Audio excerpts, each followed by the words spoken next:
Je m'appelle Leïla Najel Ahmed Abdelouab, j'ai 24 ans et je suis étudiante à l'ESBAN en 5e année. Et je viens de rendre mon mémoire, qui est ici. C'est un journal intime en bocal, ou un journal en bocal. Et la raison pour laquelle je l'ai mis en bocal, c'est parce que j'aimais bien la métaphore, pour moi, qui est un peu poétique, que ce qu'on consomme en culture, on le consomme comme des aliments. En fait, je voulais une forme qui me permette d'être dans une écriture expérimentale, d'expérimentation d'écriture, de jeu avec le langage et avec mon imaginaire, et aussi un terrain que je puisse explorer. Pour moi, les objets, c'est des formes d'entités matérielles qui contiennent du coup justement des souvenirs et donc des espaces-temps liés à l'imaginaire. Liés à l'imaginaire parce que ces espaces-temps-là, ils ont été réels à un moment donné, mais dès qu'ils ne le sont plus et qu'ils font partie du passé, c'est-à-dire très vite, ça tombe dans l'imaginaire et dans le souvenir, et donc c'est forcément altéré.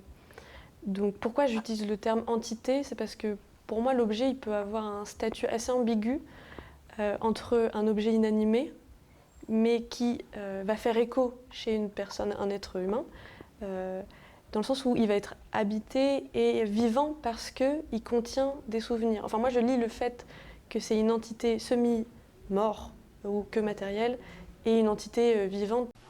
Des discussions intelligentes que vous ne comprendriez pas.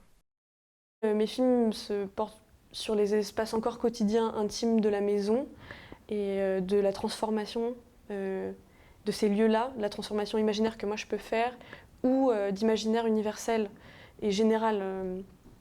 Je m'intéresse aussi beaucoup à l'enfance et aux personnes âgées, parce que pour moi c'est aussi des moments passerelles dans notre existence. Alors je crée plein d'objets plastiques différents, mais entre autres des objets détournés. Par exemple, je fabrique une table avec des pattes à la façon de la maison de la Baba Yaga. Donc la maison de la Baba Yaga, elle marche sur 2 pattes de poulet. Et donc j'ai fait une table à 4 pattes en forme de pattes de poulet. Parce que dans mon espace mental, dans mon palais imaginaire, c'est ce à quoi j'aimerais que les objets ressemblent. C'est-à-dire que ce soit des objets semi-vivants aussi qui rappellent le vivant, l'animalité, la nature, etc. Après, j'ai des objets beaucoup plus classiques qui se lient au médium, comme la gravure sur bois. Je fais des grandes plaques de gravure sur bois. Je fais aussi de la gravure sur cuivre, de la photographie. Là, si on pense à l'objet, je prépare un album photo. J'ai oublié de parler du fait que en fait, mon médium principal, c'est l'écriture. Et pour moi, c'est le nerf de la guerre. C'est vraiment... Il y a certaines personnes qui font des croquis pour préparer leur projet. Moi, même pour une gravure, un dessin, etc., je vais écrire.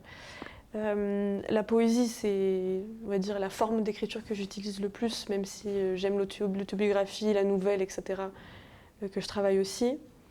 Mais pour moi, il n'y a pas plus haut que l'art de la littérature. Pour moi, c'est l'essence même de tout art, qui est le langage, en fait.